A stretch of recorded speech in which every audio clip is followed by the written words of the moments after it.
اور میں نے آپ کو وہ آیت پاک بھی سنائی تھی کہ اللہ تعالیٰ نے ویل ایک وادی ہے جہنم کی، یہ بیان کی ہے کم تولنے والوں کے لیے۔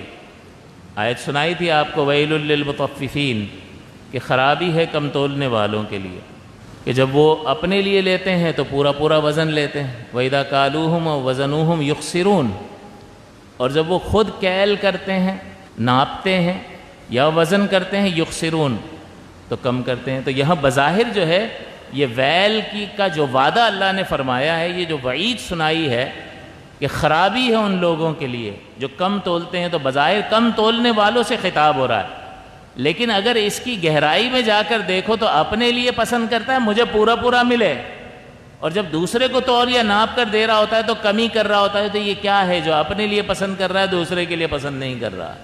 اگر ہم اپنا محاسبہ سنجیدگی سے کریں تو بہت سارے موقعوں پر ہمیں یہ لگتا ہے کہ ہم یہاں پر غلط کر رہے ہیں۔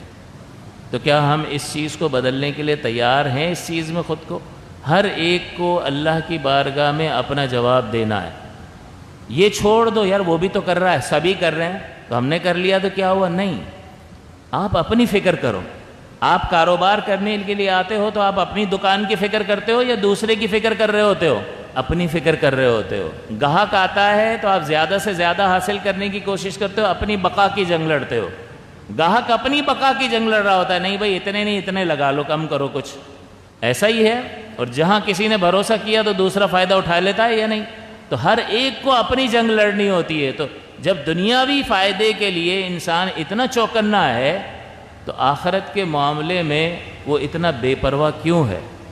جبکہ آخرت کا معاملہ دنیا کے معاملے سے اگر موازنہ کیا جائے تو یہ عارضی زندگی ہے، وہ ہمیشہ کی زندگی ہے۔ یہاں کی مصیبتیں ایک نہ ایک دن ختم ہونے والی ہے، آخرت کا معاملہ کبھی ختم ہونے والا نہیں ہے۔ تو جو یہاں کی مشکل سے بچنے کے لیے اتنا چوکنا رہتا ہے، عارضی مشکل سے بچنے کے لیے، اس سمجھدار کو آخرت کی ہمیشہ کی مشکل سے بچنے کے لیے کیا چوکنا نہیں ہونا چاہیے؟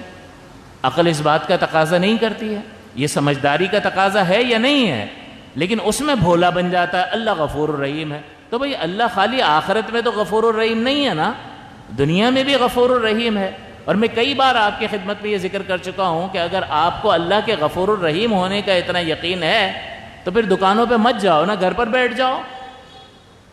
پھر کہے گا نہیں حضرت کوشش تو کرنی پڑتی ہے، تو بھائی آخرت کے لیے بھی کوشش تو کرنی پڑتی ہے۔ یہ شیطانی دھوکہ ہے، یہ اللہ کی ذات اقدس پر بھروسہ نہیں ہے، اس کا نام توکل نہیں ہے۔ اسباب اختیار کرنا یہ توکل کے خلاف نہیں ہے، اپنی سی کوشش کرنا یہ توکل کے خلاف نہیں ہے۔ ہاں اپنی سی کوشش کرنے کے بعد نتیجہ اللہ کی ذات پر چھوڑ دینا، اس کو کہتے ہیں توکل۔ اور پھر جو نتیجہ آئے اس پر مطمئن رہنا، جو ملا اس پر مطمئن ہو گیا، زیادہ ملا کم ملا نہیں ملا، جو بھی نتیجہ ہے وہ میرے رب کی ذات فیصلہ فرماتی ہے۔